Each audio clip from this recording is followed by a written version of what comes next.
Hello, everybody, and welcome back to another episode of Rounding the Corners. On this episode, we have a special treat with us in honor of baseball season starting. We have Brad Budzinski here with the Tampa Bay Rays, who's going to shed some light on what's happening on in baseball, maybe draw some connections with sports cards as well.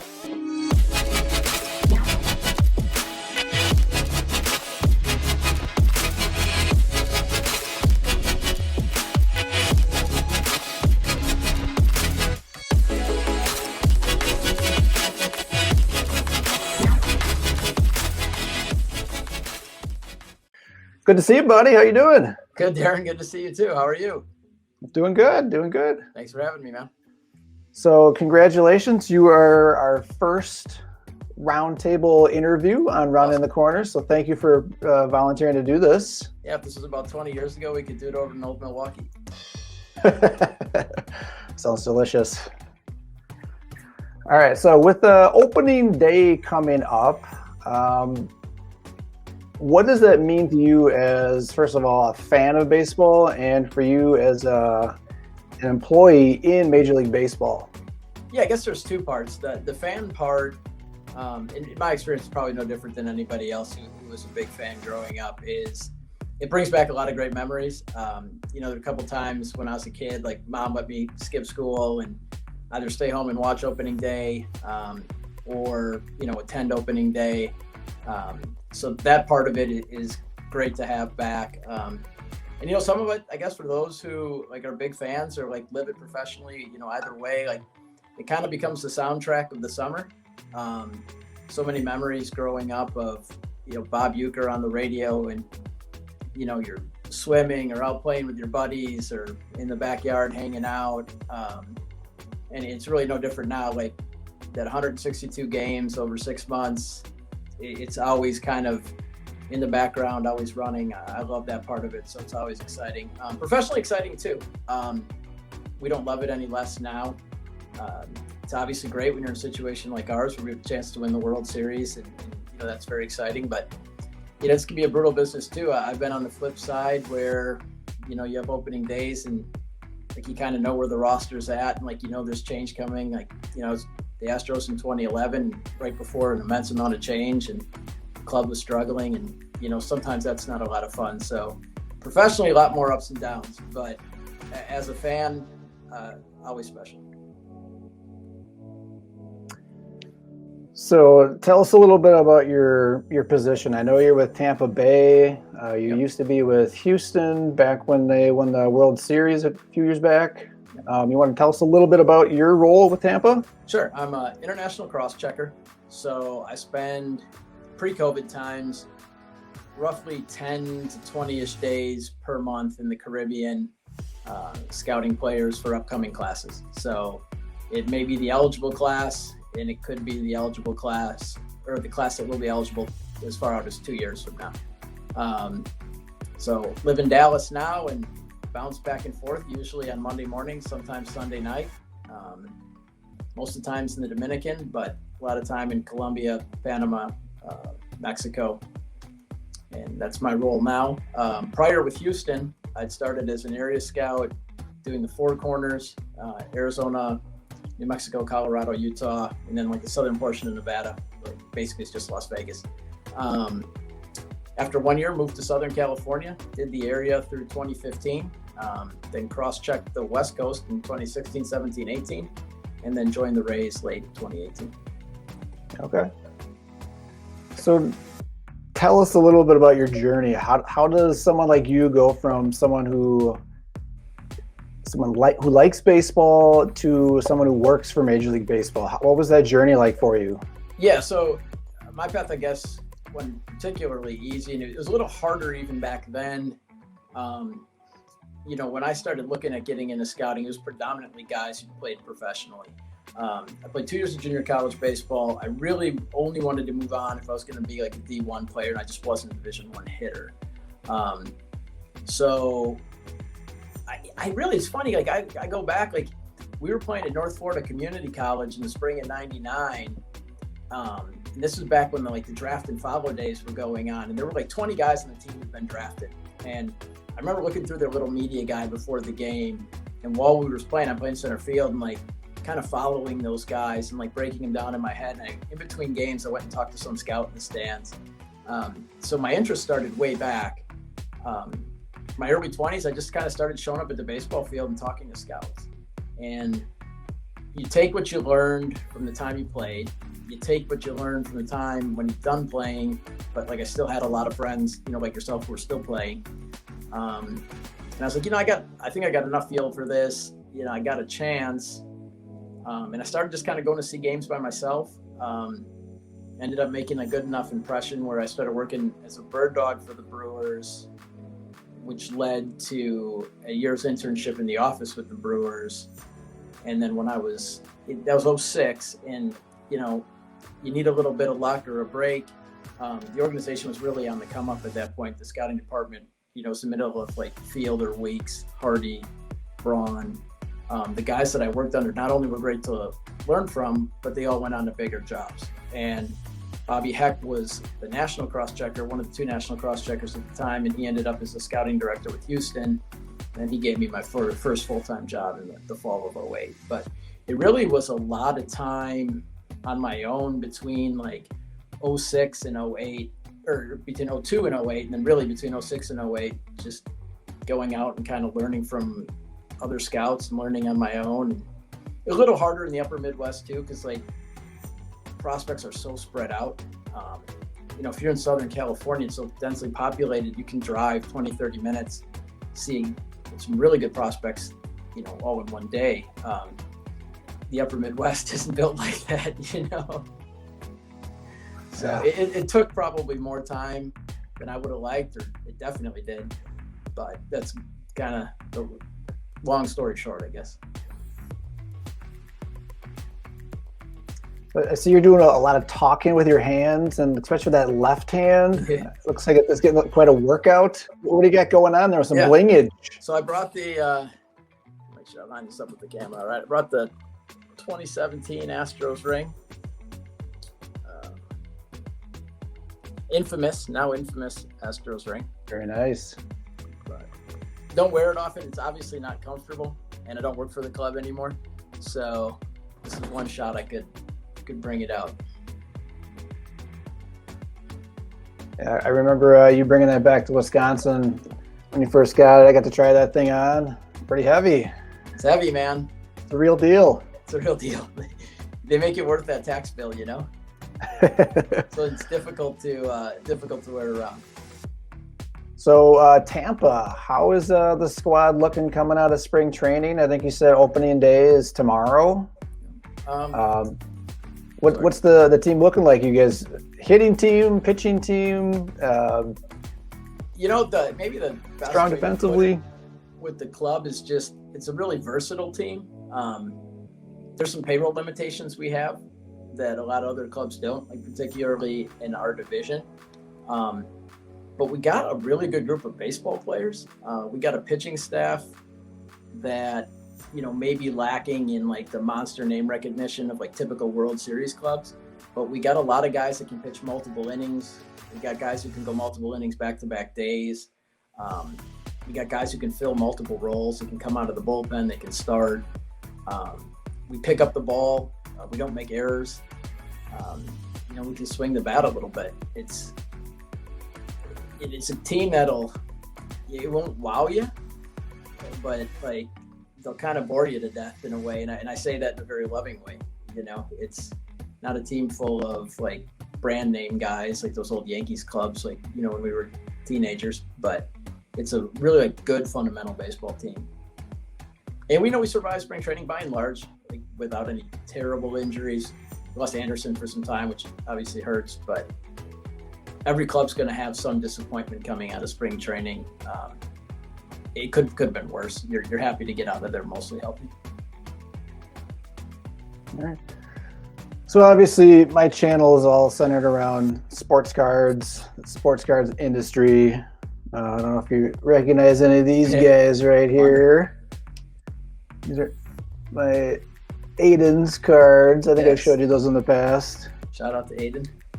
So I try and give tips and strategies to people who are collecting.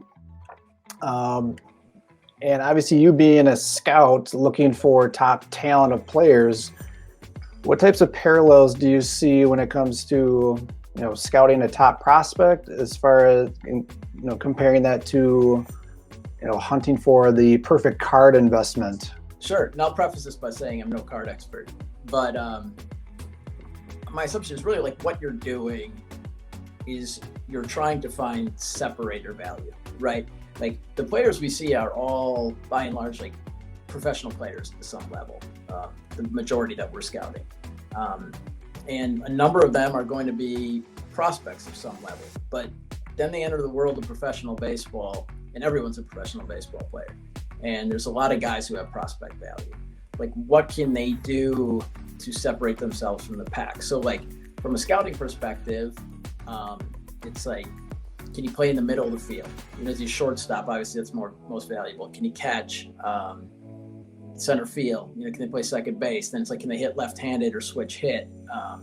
Is there any sort of power speed comboing? What is going to separate that guy from his peers to allow him to not only like move up through the minor leagues, but eventually like break into the big leagues? And then really, especially, it's funny, the collecting cards and maybe being a scout's not so different in the sense that like we don't just have to get them there, especially like with those top picks. For them to be valuable for us, like they need to create value in the major league. So it's like when they get there, what do they have that's going to push them over the top? So in the card industry, it's anything out of the norm, right? Like the famous Billy Ripken era card. Like, there's something out of the norm. This isn't normal. Like they're like a prospect coming up. Wander makes contact at an incredible rate. I guess what are the separators that you're buying with any given player? That's the way we look at it. Obviously, like the money is pretty large on our end. And just want to make sure that there's something that can carry the guy, ultimately. And like some guys, like there's first basemen who make it to the big leagues, obviously. There's right, left fielders. There's soft tossing right-handed pitchers. Like they kind of come from all kinds of different molds, but it's much harder that way to like really make an impact. Those are more, you're trying to avoid like major outliers or like pushing in a lot of money, time, investment into like huge outliers. Gotcha. So did you collect cards as a kid yourself? Yeah, I loved cards. My buddy Jay down the street had a massive pile of cards. This is the old days, you ride your bike up to the bike shop. I remember going to Bolero. There were card shows at Bolero. And predominantly baseball, but we got into football cards a bit. He had a Joe Montana rookie that was like my prize card. I love that card. But for me, like my favorite card and I think it's just for a lot of guys my age, was that Ken Griffey Jr. Diamond King with the Donruss Diamond King card. Okay. I collected mostly junk, like George Bell and Mike Greenwell as my neighbors collecting Jordan rookies, and yeah. So I'm gonna have them on for interviews at some point. You really don't know what you're doing, and it is like that. Is like it as a kid. Is you're hunting guys that are your favorite players or whatever. You like Mike Greenwell for whatever reason. I loved Ellis Burks, same team. Like you get those cards and you're like, oh man, I love this card, but it's not really worth anything. Whether it's quantity available or just they're good players but not great players. My biggest regret is it the 86 tops that has or the 85 or 86 that has the Clemens, McGuire, or Bonds? There's some 86 like tops traded. I know I got a Bonds and a Bo Jackson. Yeah, I think there was an 85. Earlier. I think Clemens rookie year is 85. I remember my grandfather had got me that set. McGuire USA card in 85, I think.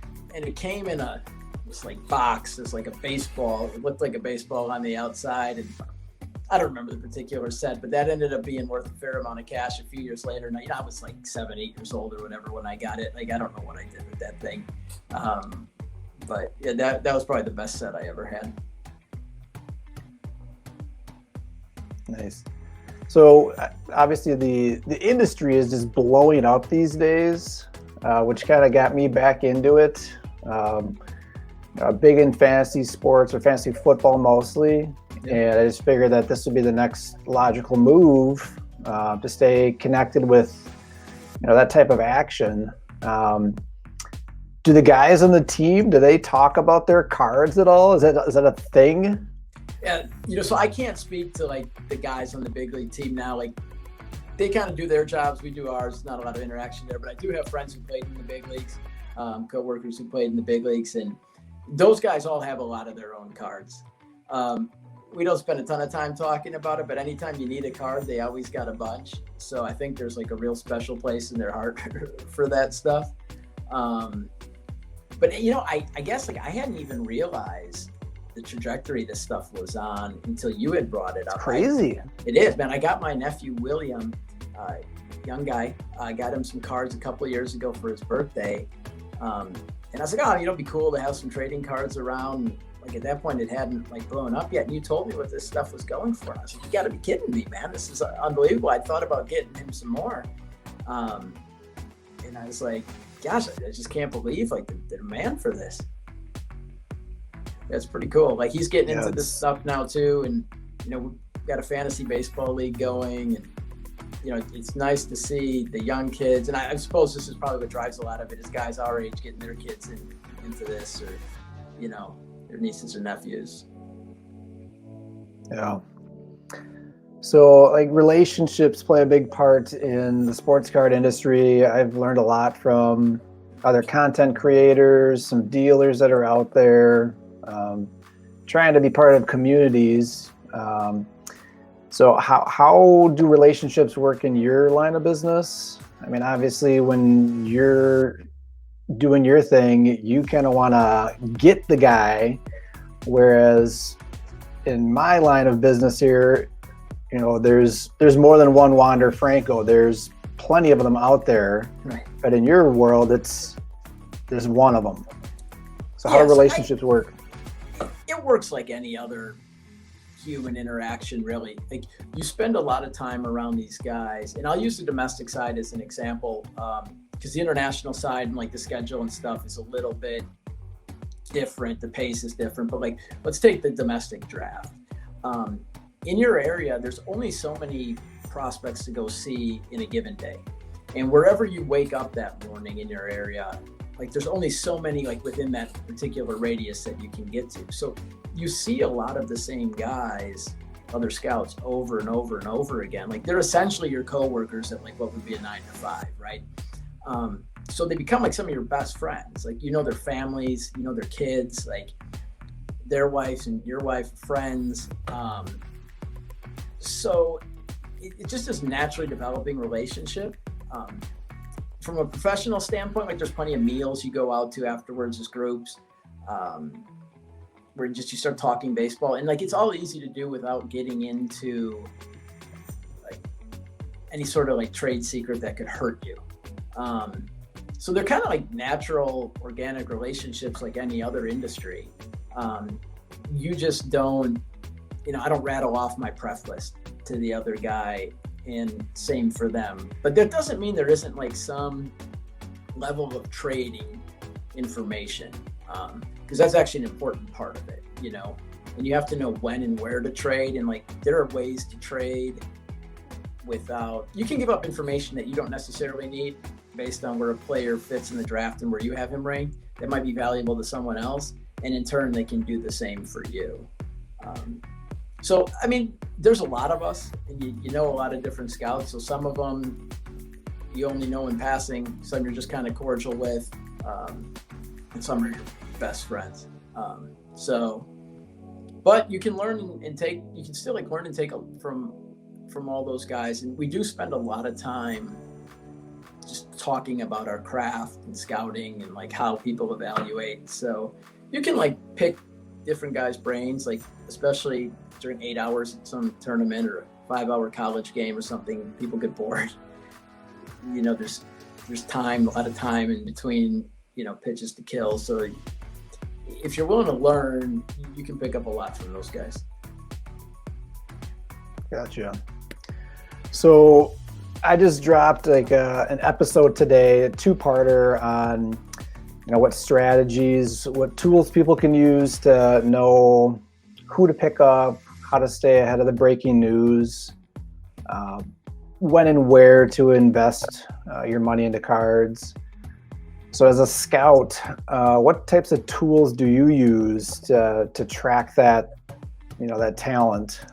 So there's a lot of information out there, and I'd actually say that now the biggest thing, and it may be the same in anything you're collecting, of the baseball cards or anything else, is your most important skill is being able to separate all of this information and figure out what of this is valuable to me, what isn't, and is only part of it valuable to me. So we have Baseball America rankings, perfect game rankings. You have analytical data, a lot of analytical data. Like it could be stat scores for college guys, it could be blast motion data, like it could be batted ball data off TrackMan, or pitch data off TrackMan. You hear other scouts talk. You can kind of get a feel for like where the industry's at just from guys talking. You talk to college coaches, high school coaches, like at some point it can almost be too much information. So the key really is to figure out what's important and filter out everything else. Because most of it is neutral to negative in helping you make a decision. There are only like a finite number of things that actually move the needle one way or the other. And like I said, I'm not an expert in card collecting, but I can't imagine it's much different.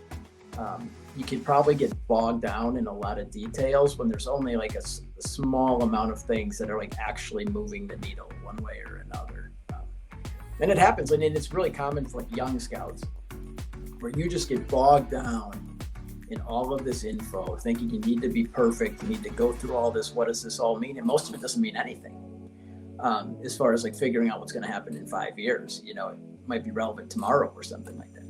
But do you ever feel like you fall prey to the hype train?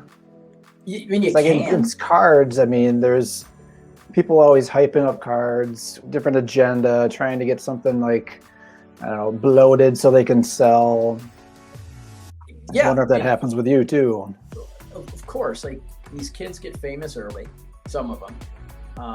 And it's particularly common in warm weather states where they play a lot of baseball. They might get on Team USA. They might be at all the large showcases. You see them a lot. You start to feel comfortable with them. And all of a sudden, because they've been around and they are good at baseball, they end up at a high point on your list at some point. But then they never leave. And it's like the rest of the class sometimes catches up, or maybe they back up a little bit. But you've just got so much history, like they don't come down, and you become like attached to this name almost. It can be like really detrimental. The early famous guys, I always feel like you have to take a double or triple check, just to make sure that like what you're seeing or what you thought you saw 2 years ago is still what's there today. And really, like if you're getting into cards or something like that, it's really no different. Like a guy in the minor leagues may be a big name, but maybe there's a flaw or two in there that's just going to prevent him from ever reaching some kind of monster ceiling. If other market variables, I guess, that I'm not familiar with, but I'm sure there's like small bits of information where you're like, this is probably a little bit overrated. And in reality, like you just kind of got to follow your gut on that. And separate like what you're seeing with all this other stuff or you think because a lot of times like you really don't know anything because you're trying to tell the future, which is a difficult task. Yeah. Hard to do. Yeah, and it's just you're not going to be perfect at it scouting baseball players. You can't be perfect investing in baseball cards. You can't be perfect investing in homes. Whatever your thing is, if you buy businesses on the Shark Tank, those guys make mistakes all the time too. It's just, you have to have a group of things that are important to you, that are logically thought out, and you understand why they're important, how they're going to create value. And then you just fire off of those things, and you really can't waver. That's really the biggest thing. It's like once you see it and you saw it, and like it's thought out, and logical, and you know what it means. You just got to kind of move ahead. Yeah. And this line of business too, it's like knowing when to actually let go of these cards and sell them. Sure. Like I bought some Jordans when before the hype was high, and everything kind of went 7x what I bought. I'm like, man, this stuff's gonna go up higher. I'm just gonna hold this. It's always something better, yeah. And now it's kind of on the way down. And then with your boy Wander, I had a Gem Mint 10 slab of him, and I bought him I think in January and just sold him a couple weeks ago, and made twice as much on that. But it's like, should I have held on to him? It's just like, you never know. Is he going to be the next Mike Trout or what? Yeah, you don't know. Is all you can do is take all of the information you have available and make what is the best decision at the time. And you got to kind of let the rest go. Because it can kind of derail you real quick, because you're going to have misses. Like no matter what you do, you're going to have misses. And if you can't let go of that stuff, like all of a sudden the misses start piling up in your head. And now it creates more misses. You start doubting yourself. You're doubting what you're looking at. You're kind of doubting what's coming next. It's like, should I, shouldn't I? And then that, a lot of times there's no time for debate or second or third or fourth looks or whatever it may be. It's you just got to kind of make a call. Yeah. With cards too, it's you get an emotional attachment to these things. You don't want to let them go. Yeah. You ever feel that emotional attachment with the players? You've been scouting them for so long, and they go to a different organization. What happens, especially too, for us, is it's almost more of an attachment to your opinion is the real danger. Let's say you put a guy in the second round. It's February, opening weekend college. You have some familiarity with him in the past. You're like, man, I think this guy's a second rounder. The season progresses, you see him more and more and more.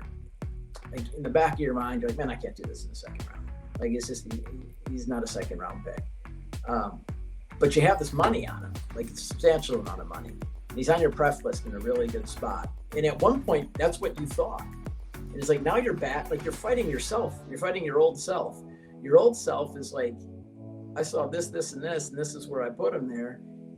And your present self is oh man, I don't believe in that right now.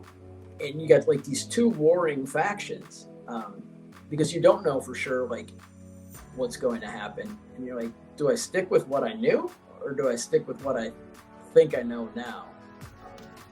And man, it can eat at you. Yeah, and then you can really get stubborn and dig your heels in and be yeah, I know what I saw, I was right.